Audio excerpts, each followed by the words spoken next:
The Masque of the Red Death by Edgar Allan Poe. Read by Isaac Thorne. The Red Death had long devastated the country. No pestilence had ever been so fatal, or so hideous. Blood was its avatar and its seal, the redness and the horror of blood. There were sharp pains and sudden dizziness, and then profuse bleeding at the pores, with dissolution. The scarlet stains upon the body, and especially upon the face of the victim, were the pest ban which shut him out from the aid and from the sympathy of his fellow men. And the whole seizure, progress, and termination of the disease were the incidents of half an hour. But the Prince Prospero was happy and dauntless and sagacious. When his dominions were half depopulated, he summoned to his presence 1,000 hale and light-hearted friends from among the knights and dames of his court, and with these retired to the deep seclusion of one of his castellated abbeys. This was an extensive and magnificent structure, the creation of the prince's own eccentric yet august taste. A strong and lofty wall girdled it in. This wall had gates of iron. The courtiers, having entered, brought furnaces and massy hammers and welded the bolts. They resolved to leave means neither of ingress nor egress to the sudden impulses of despair or of frenzy from within. The abbey was amply provisioned. With such precautions the courtiers might bid defiance to contagion. The external world could take care of itself. In the meantime, it was folly to grieve or to think. The prince had provided all the appliances of pleasure. There were buffoons, there were improvisatori, there were ballet dancers, there were musicians, there was beauty, there was wine. All these in security were within. Without was the Red Death.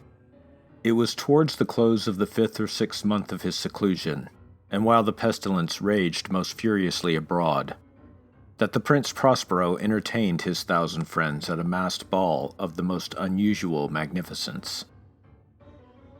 It was a voluptuous scene, that masquerade. But first, let me tell of the rooms in which it was held. These were 7, an imperial suite. In many palaces, however, such suites form a long and straight vista, while the folding doors slide back nearly to the walls on either hand, so that the view of the whole extent is scarcely impeded. Here the case was very different, as might have been expected from the Duke's love of the bizarre. The apartments were so irregularly disposed that the vision embraced but little more than one at a time. There was a sharp turn at every 20 or 30 yards, and at each turn a novel effect. To the right and left, in the middle of each wall, a tall and narrow Gothic window looked out upon a closed corridor which pursued the windings of the suite. These windows were of stained glass, whose color varied in accordance with the prevailing hue of the decorations of the chamber into which it opened. That at the eastern extremity was hung, for example, in blue, and vividly blue were its windows.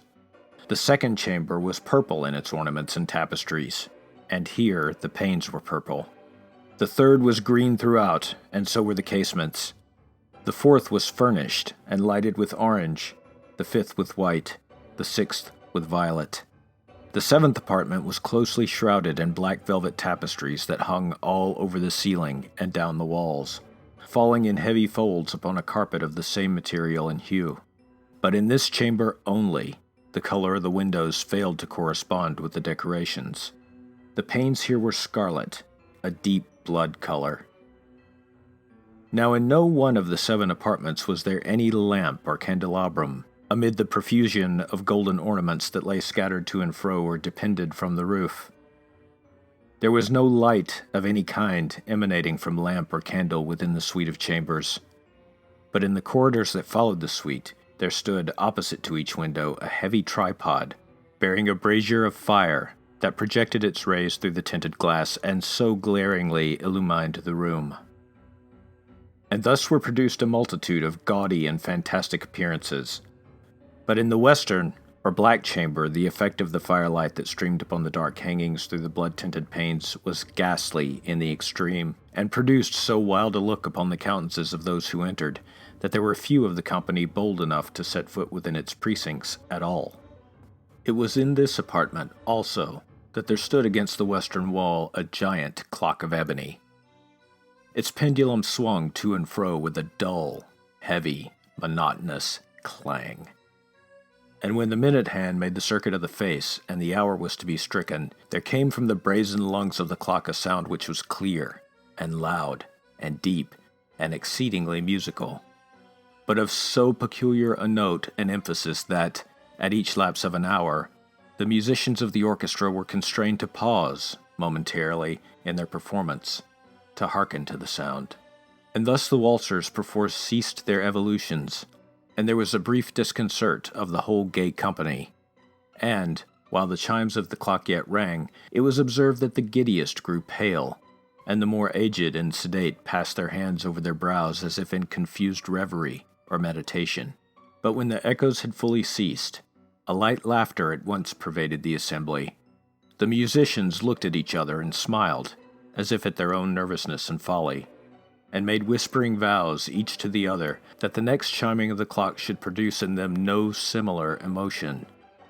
And then, after the lapse of 60 minutes, which embraced 3,600 seconds of the time that flies, there came yet another chiming of the clock. And then were the same disconcert and tremulousness and meditation as before. But, in spite of these things, it was a gay and magnificent revel. The tastes of the Duke were peculiar. He had a fine eye for colors and effects. He disregarded the decora of mere fashion. His plans were bold and fiery, and his conceptions glowed with barbaric luster. There are some who would have thought him mad. His followers felt that he was not. It was necessary to hear and see and touch him to be sure that he was not. He had directed, in great part, the movable embellishments of the 7 chambers upon this great fete, and it was his own guiding taste which had given character to the masqueraders. Be sure they were grotesque. There were much glare and glitter and piquancy and phantasm, much of what has been since seen in Hernani. There were arabesque figures with unsuited limbs and appointments. There were delirious fancies, such as the madman fashions. There were much of the beautiful, much of the wanton, much of the bizarre, something of the terrible, and not a little of that which might have excited disgust. To and fro in the 7 chambers there stalked, in fact, a multitude of dreams. And these, the dreams, writhed in and about, taking hue from the rooms, and causing the wild music of the orchestra to seem as the echo of their steps. And anon there strikes the ebony clock which stands in the hall of the velvet. And then, for a moment, all is still, and all is silent save the voice of the clock. The dreams are stiff frozen as they stand, but the echoes of the chime die away. They have endured but an instant, and a light, half-subdued laughter floats after them as they depart. And now again the music swells, and the dreams live, and writhe to and fro more merrily than ever, taking hue from the many-tinted windows through which stream the rays from the tripods. But to the chamber which lies most westwardly of the 7, there are now none of the maskers who venture, for the night is waning away, and there flows a ruddier light through the blood-colored panes, and the blackness of the sable drapery appalls. And to him whose foot falls upon the sable carpet, there comes from the near clock of ebony a muffled peal more solemnly emphatic than any which reaches their ears, who indulged in the more remote gaieties of the other apartments. But these other apartments were densely crowded, and in them beat feverishly the heart of life, and the revel went whirlingly on, until at length there commenced the sounding of midnight upon the clock, and then the music ceased, as I have told, and the evolutions of the waltzers were quieted, and there was an uneasy cessation of all things as before. But now there were 12 strokes to be sounded by the bell of the clock, and thus it happened, perhaps, that more of thought crept with more of time, into the meditations of the thoughtful among those who reveled.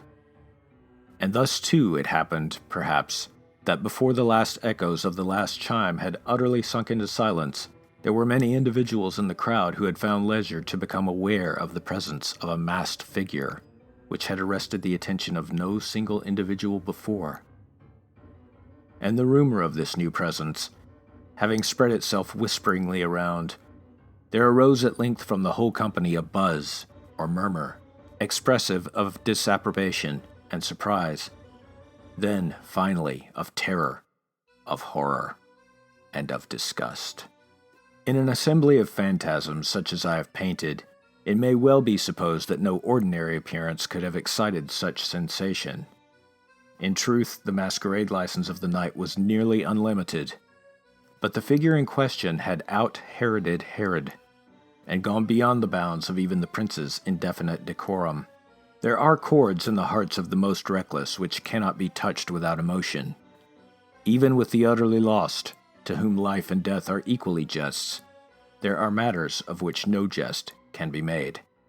The whole company, indeed, seemed now deeply to feel that in the costume and bearing of the stranger neither wit nor propriety existed. The figure was tall and gaunt, and shrouded from head to foot in the habiliments of the grave.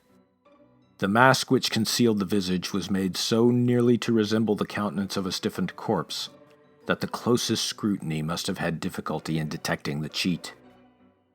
And yet, all this might have been endured, if not approved, by the mad revelers around, but the mummer had gone so far as to assume the type of the Red Death. His vesture was dabbled in blood, and his broad brow, with all the features of the face, was besprinkled with the scarlet horror. When the eyes of the Prince Prospero fell upon this spectral image, which, with a slow and solemn movement, as if more fully to sustain its role, stalked to and fro among the waltzers, he was seen to be convulsed, in the first moment with a strong shudder either of terror or distaste, but, in the next, his brow reddened with rage. "Who dares?" he demanded hoarsely of the courtiers who stood near him. "Who dares insult us with this blasphemous mockery? Seize him and unmask him, that we may know whom we have to hang at sunrise from the battlements."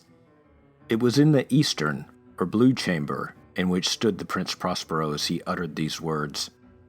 They rang throughout the 7 rooms loudly and clearly, for the prince was a bold and robust man, and the music had become hushed at the waving of his hand.